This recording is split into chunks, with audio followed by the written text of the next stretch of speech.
smooth pass. Anyway, welcome back to another episode of the Drinking Podcast. Yeah. We've got a little new addition today. We had it in the background, you couldn't really see it, so it's Right right there there. now. So, yeah, it's a nice little addition, So it's isn't it? the Drinking Podcast. It's really good. That's the title of this show. Anyway, what we're going to start off with then today before we have a little bit of a discussion. Well, we're back on coffee liqueur from the neighbours. We've got little chocolate What do you like to call them, Dad? chocs and shots. Yeah, chocs and shots. We've got little chocolates to have the coffee liqueur in. And I think it's a nice seasonal drink. It's warming. It's not too hot today, and it's good. Back to you with sport. This red wine is from Calais, which I obviously can't go to Calais at the moment, but I go to Calais every now and then and get some red wine, €2 or €3 a bottle. You know, beautiful Bordeaux red. You can't knock it really. Just thought I'd add that in. Well, it is a drinking podcast. It's a drink. It's called the Drinking Podcast. And you've got this German head on your kind of thing going on. Yeah, I kind of bottled it. I was in a rush before. It looks a bit like some sort of beer keller. John Big. Well, yeah.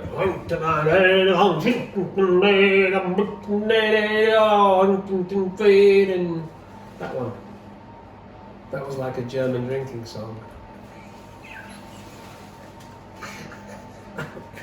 That was such a crap German drinking song, Oh my God. wasn't it? But you know Unrelated to. on Disney cartoons sometimes they do the Germanic drinking kind of that kind of thing, and it just sounds Germanic. Fuck it, let's just do these chocs. Okay, let's do I need chocs. it to get me through this. I know. Well, that was a Germanic drinking song. Was it? Yeah. What was it called? Germanic drinking. Okay. Chocs and shots. Okay, we've got a choc. We've got a shot yet though. Somebody got there. Okay. This is an Easter present from our neighbours, and it's chocs and shots. Very nice. Okay.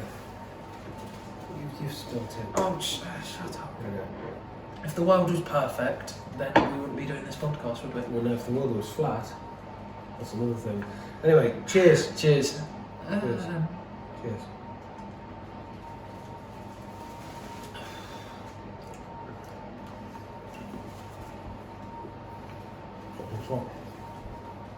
Not bad.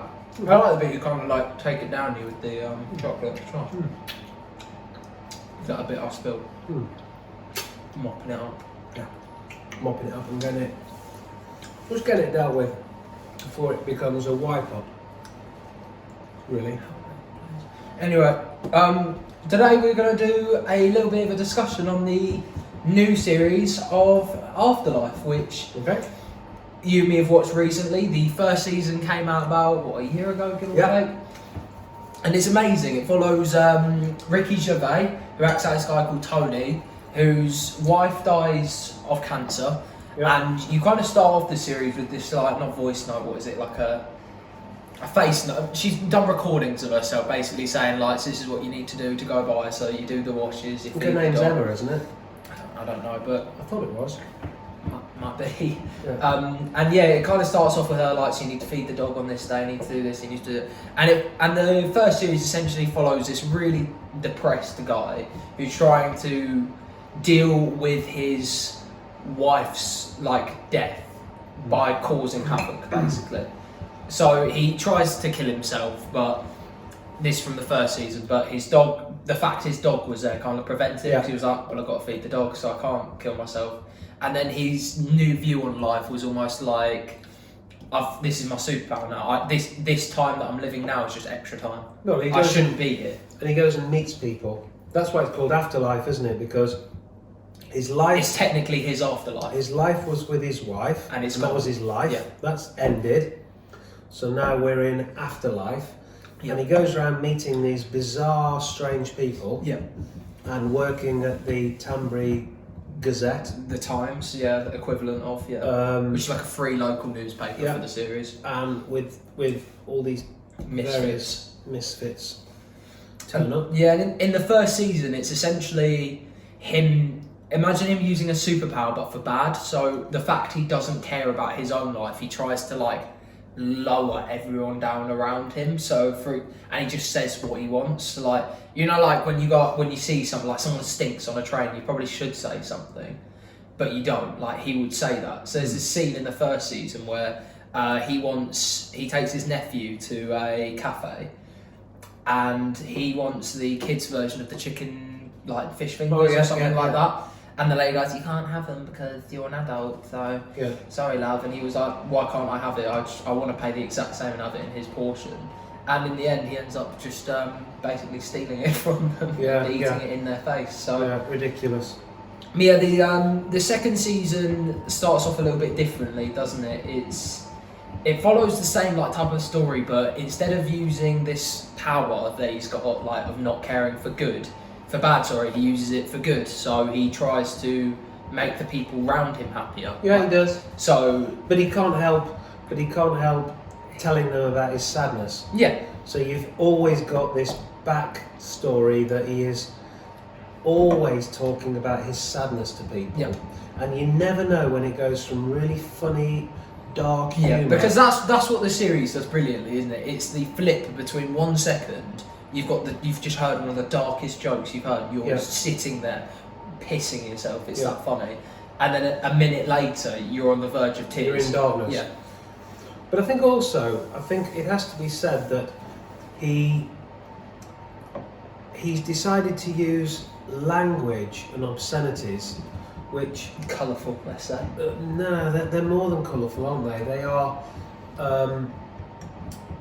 offensive. Yeah. He is attempting to be as offensive as possible at times. Yeah. Which is mostly shown through the therapist, isn't it? So he goes from kind of almost normal behaviour to offensive behaviour as a director in the flip of a coin. Yeah. And yes, we need to talk about the therapist. I'm surprised that the therapist isn't run off earlier, because he's such a bad human. Ricky is obviously telling us about people that he hates, and he hates the type of macho character that the therapist is. So he is. So, for example, of this is Ricky Gervais has a therapist in the first season to help with his depression, and in the second one, his brother-in-law goes to it for similar type of reasons. And most of the time, the therapist is either just like sitting there texting, talking about how many times he shagged a girl that weekend before, talks about how him and the lads have done a gangbang, but weird stuff. The therapist and his mates and the therapist's attitude towards humans is horrible. Yeah. And I think Ricky Gervais is actually saying, look, this is the biggest twat. These people exist, yeah, and they're the biggest twats ever. Yeah. And I'm going to just show you one of them. Yeah. Beware, because there are more, and they're about. So I think there's that side of the thing as well. And he also shows you people that he really likes. Yeah, who you wouldn't think he would like. So there's this prostitute, but there's a running joke of she's a sex worker, not a prostitute, who's just a really lovely person to him, and that, you know, she comes and cleans up his house for free every now and then. She pops by for a cuppa. Yeah. And again, he becomes really good mates with his postman. He becomes good Postman mates.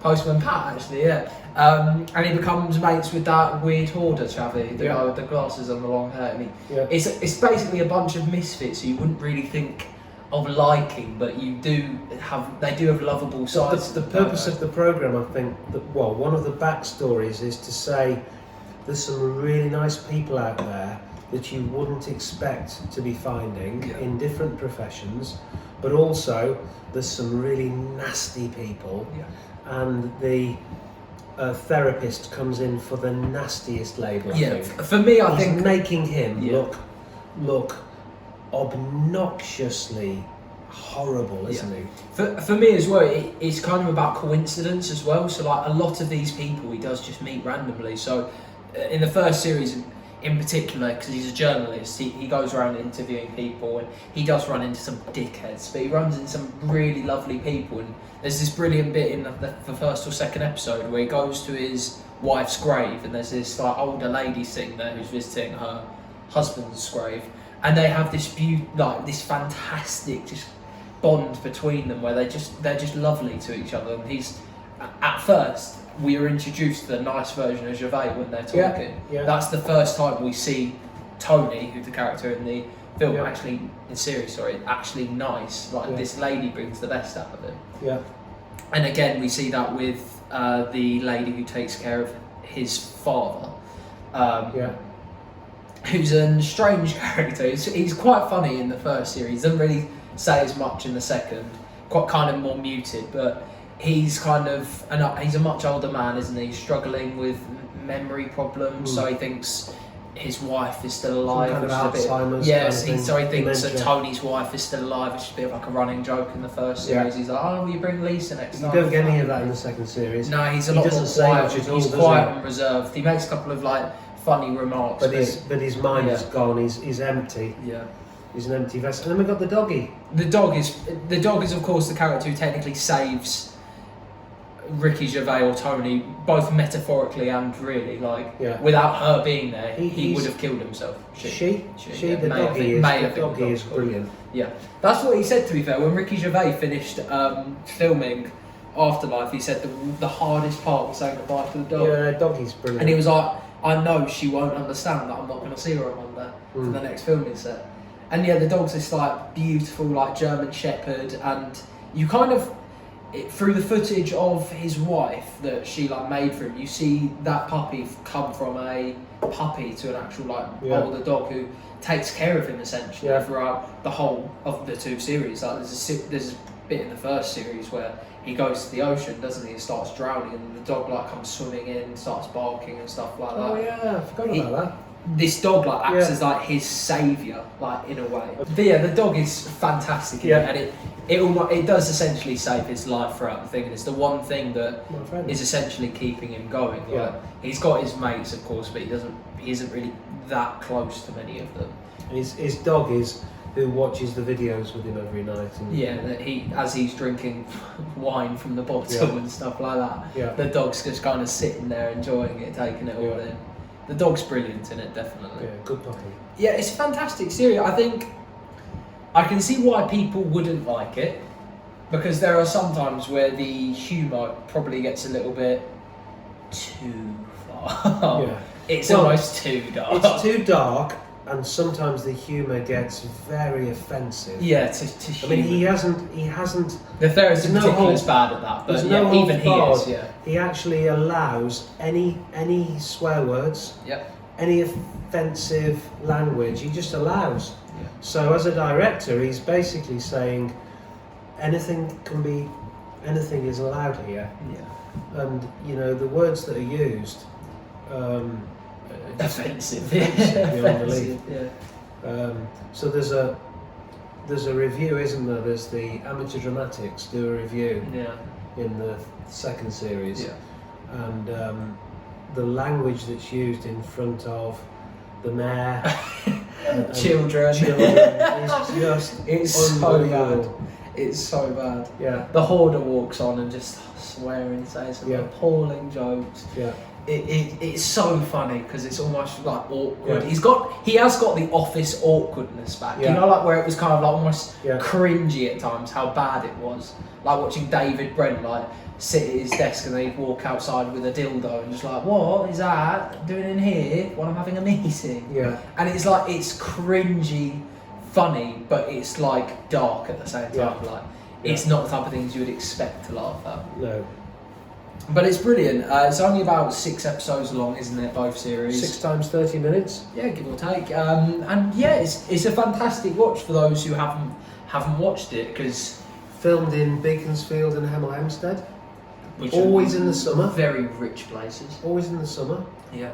So if he's going to do a third series, then he's going to film it this summer, I guess. Yeah, because that's what he does quite a lot. Although he has a job and in the Gazette, like you said, he does just spend most of the time just walking around, either with his dog or or just bumping into people. He don't do a lot of work. No, he really doesn't. No. He's the least hard-working. Because his brother-in-law allows him, basically. Yeah, allows him. His to brother-in-law's do like the that. manager of that group, isn't he? Yeah. Essentially, he's like one of the publishers. But Essentially. the interesting thing is that he's now got a kind of purpose in that they want to save the Tanbury Gazette.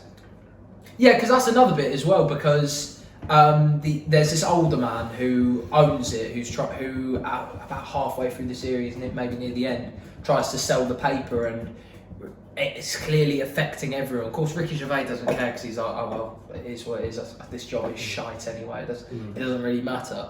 But for everyone else, like in particular the younger lady, they're all really upset. They're like, oh, I love this job and it's a shame. And he then makes it his aim to try and help all of these people out because he doesn't want to see them in a similar position to he is, although they're very different circumstances, losing your job to losing your wife to the cancer, like he still doesn't want them to feel like that. Whereas in the first season he might have. Yeah. And it's really good because he then spends an episode trying to save the paper, essentially. Which, you can see by the end of the second series that saving the paper is underway, isn't it? Yeah. It may not be all underway, but it's yeah. So like, there's this bit where they've got a couple of things up on the wall, don't they? Like a couple of rules. And the owner comes in. And the owner comes in, has a walk around. Yeah. And he's what he also tries to do. What Ricky Gervais does well in the series is, although he's lost his wife, relationships, like love relationships, are really important throughout the series. So we've got his fat mate in the first one who ends up getting with the lady whose son can play something on the flute from his nose. And again, the more skinnier lady, his brother-in-law, everyone like that. It almost like he focuses on the fact that they're happy in their relationship. Yeah. And I don't really know why he does it. Maybe it's a contrast to what he's now missing since he's lost his wife. But there are times where they almost do a collage of the couples, but he's there with his dog, and it's like that's good enough for him at that moment in time. Whereas in the first season, Tony looks more like a ticking time bomb. In the second, he looks more like just a wise old man. And he does do the wise thing because whenever there's a problem in the office, he's the one that takes them out for a coffee, isn't he? So for example, it's the young lady's birthday, isn't it?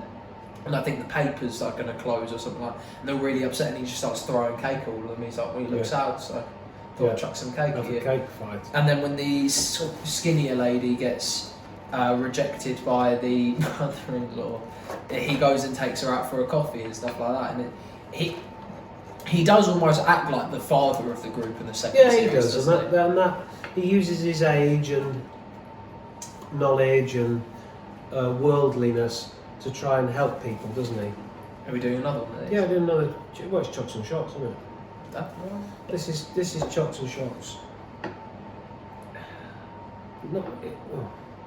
was going to say it's not a full gallon. You've literally put half in there, mine is full to the top. Okay, you can have that, but I'm going to at least fill this up a little bit more because there's nothing in there. There is chocs and shots. But yeah, definitely go and watch Afterlife. If you haven't watched the first season, go watch that. That's fantastic. Yeah, watch the first season first. And if you haven't watched season 2 yet, definitely go watch it. You'll love it because it's very amazing. Funny. It's very dark. Yeah, there are times where you might not like it. To be fair, so we're going to do another shot. Okay, start again. Start again. Okay, me and Jack can do. Chocs and okay, shots. Me and Jack are going to do another chocs and shots here. Chocs and shots.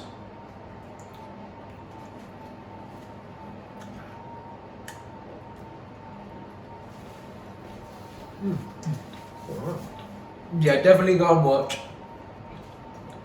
season 1 and season 2 of Afterlife. It's on Netflix. You'll probably be able to find it on the internet somewhere. It's truly fantastic. And something as well that people like is the soundtrack, I think. Good doggy.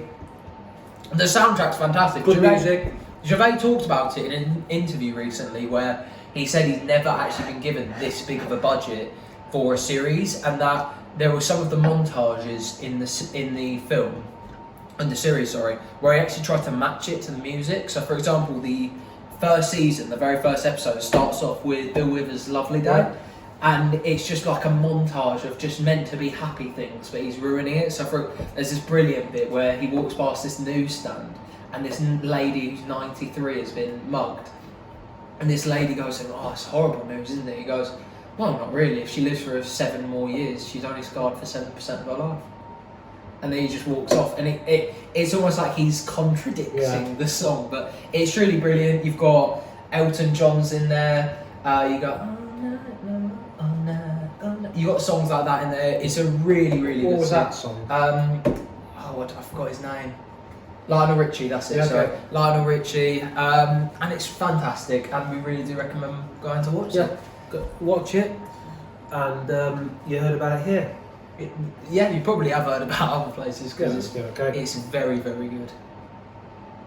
What is that? Just cheers. Cheers. To Afterlife, Cheers. I guess. Afterlife and the drinking podcast. Episode 5. Episode 5.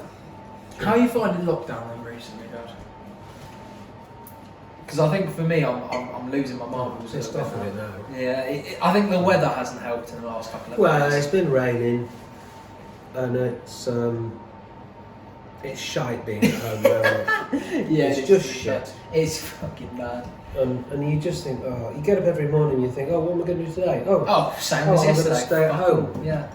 I'm going to stay at home, play some PlayStation, play some music, listen to some music, watch telly, eat food, do sleep. some jobs like. But we can't really. Yeah, well, I have done some jobs today. I've sown some runner beans and some French beans. I'm restoring an old lamp, so I've been filling. It's all clockwork, isn't it? Life now. Yeah, Life it's is just kinda like, clockwork. what's on the jobs list? We'll wake up at whatever time we want. We'll Yeah. eat whatever we want when we want. Yeah. That we can either cook or that we can get ready made. Yeah, Like, it's all a bit kind of. Oh god, what about today? can't be I arsed. just want to go to the pub. I want to go to the potting We'll have to shed. do a drinking podcast at the pub, actually. No, I That'd be want to go to brilliant, the that'd be potting great. shed and have a pizza. Actually, not a pizza takeaway. I want to have a pizza sitting down. I want to have a pint from the bar. I want to have a good, proper English pint of beer. You know, Pour from the tap. I want a Foster's. Bombardier. I want a Foster's pouring from that tap. And I want a London. A London Pride. That's what London I like. Pride. I want a pub crawl where Yeah. I want a night out where I come back at 5 o'clock in the morning. I just even like just playing football with my mates again, Yeah. just in person. Like I want that, and it's Yeah. gone. It's Gone. completely gone. Because it's lockdown.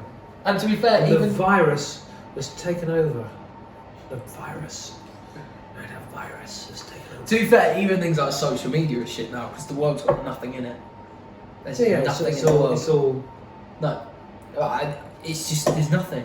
There's that rumour of King John Un, but that's about it. Yeah. That's the only What? bit He's of... died, has he? Well, I don't think so. right, It's I probably think not. He's died. Probably got revived in the gulag or something. Yeah. But anyway, it's the world is just fucked, man. I'm bored of lockdown. Yeah.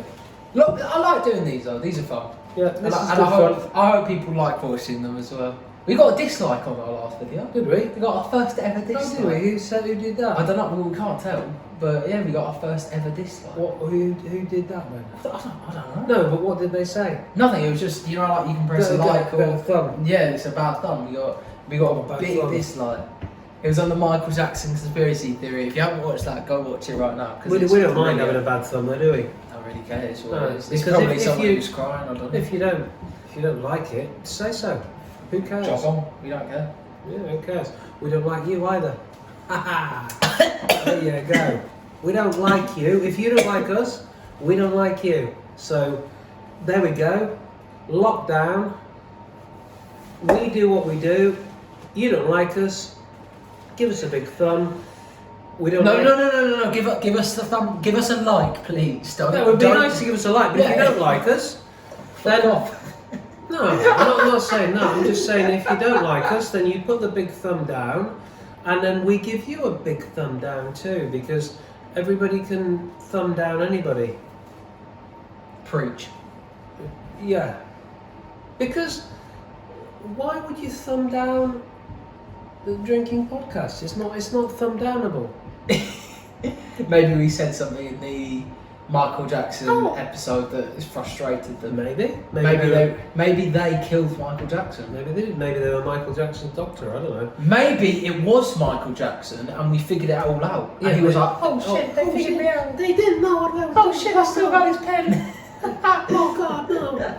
But, you know, I don't think during lockdown thumbs down are fair for anybody. I wouldn't thumbs down anybody.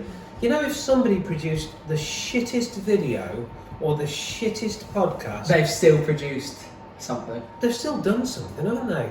They've still not sat in their arse all day, just not doing anything in lockdown. I mean, technically we are sitting down. Yeah, but if somebody did alcohol. something that was really dreadful, I wouldn't give it a thumb down.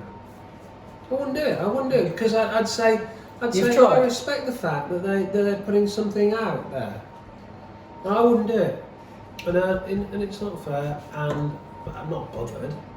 It's not going to change. It's not going to, it's not going to send me into manic depression because you've given me the thumbs down. I don't mind. But please give us a thumbs up, please. Yeah, and to subscribe to the channel. We always appreciate the love and support. You'll have to edit this bit out, Jack. Really? Yeah. Why not? This is fantastic. Well, sometimes you have to edit out this kind of stuff. I think this is good because we're getting across the point that we're doing this podcast because we want to do something productive with our day. We are fed up of doing nothing. So this is our something. So give us a thumbs up, like the video, comment down below if there's anything else you want us to do in the future. Please give us any feedback. I think we're finished. Please give us any feedback on what to do next time. Subscribe to the channel for more. And he's a fucking child, honestly. He just needs a hit. Anyway, thank you for watching the video. Please could you like, subscribe, comment if you got any feedback for us, even if it is negative, because we don't mind. We don't mind. It's constructive criticism. Yeah, that's what it's all about. Where's lovely that we haven't even played some. Do you want to play some guitar to finish our one? Can if you want. It's something we always finish on. But Dave Gilmore? Who's Dave Gilmore? Bit Pink Floyd? Okay, I'm going to get my guitar. Oh, I did that. We didn't think about it, did we? So you're going to play us out on then, Dad? Okay guys, we're on the... Have you got something upbeat? Because we've had Afterlife, which is a bit sad. No, we're going to play Wish You Were Here.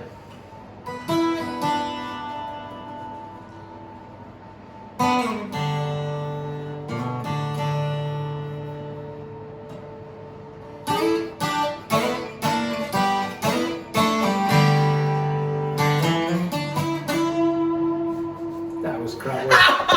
Okay. We're going to start again. We're going to edit this again. Okay. Yeah, what I'm going to do is... No, that's staying in. I'm going to Wish You Were Here.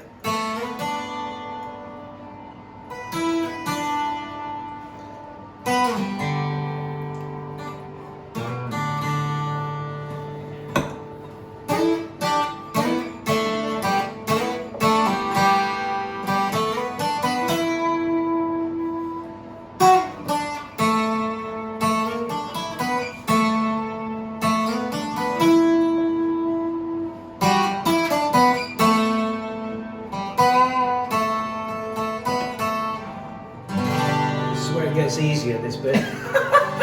That was just a bit of an intro, really.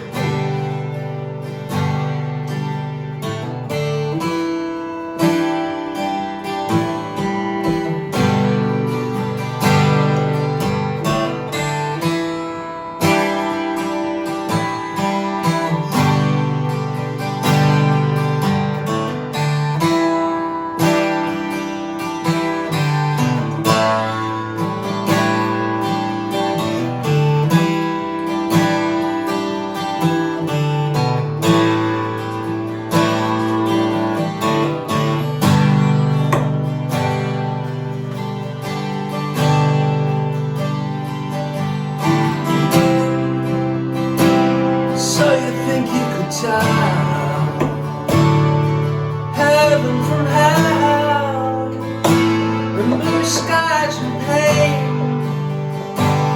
Can you tell a green field from a cold steel rail? A smile from a veil. Did you think you could tell? Did they get you to trade your heroes for those hot ashes for dreams? Hot air for cold breeze, cold comfort for change. Did you exchange a walk-on part of the war, a lead role in a cage?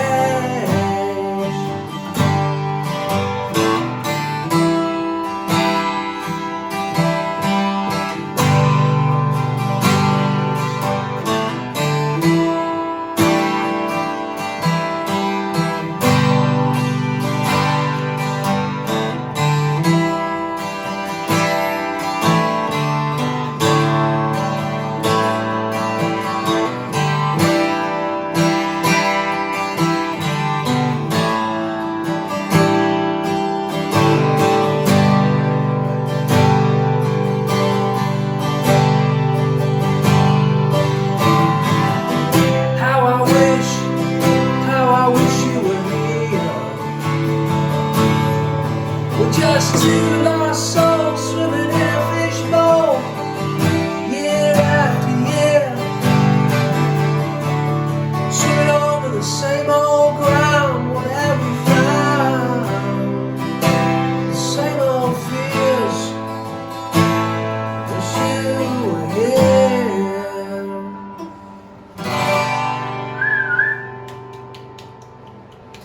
Thank you for playing us out there, Dad. Yeah, Thank you. After lots of wine and liqueur, there we go. Wish you were here. Brilliant. Put the guitar down, we'll finish on a little shot of this. I'm going now. No, I've had enough shots. Yeah, we always finish on a shot. It's tradition. That would be the third shot. It's only my third. There's way more wine.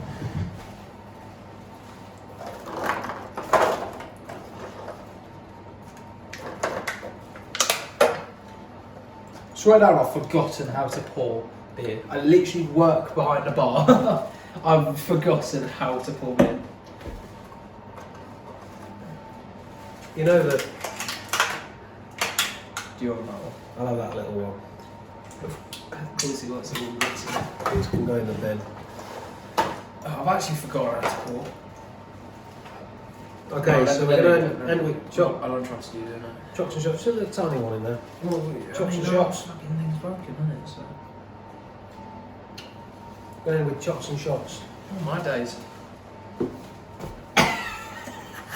It was so obvious that it was broken. Okay, no, that ain't correct. That's not my fault. I'm sorry, mate. This boy. Okay.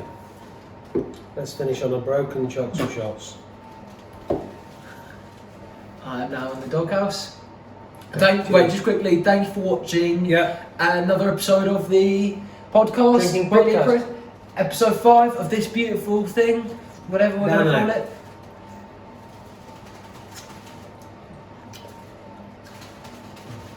And see you guys next time. Bye.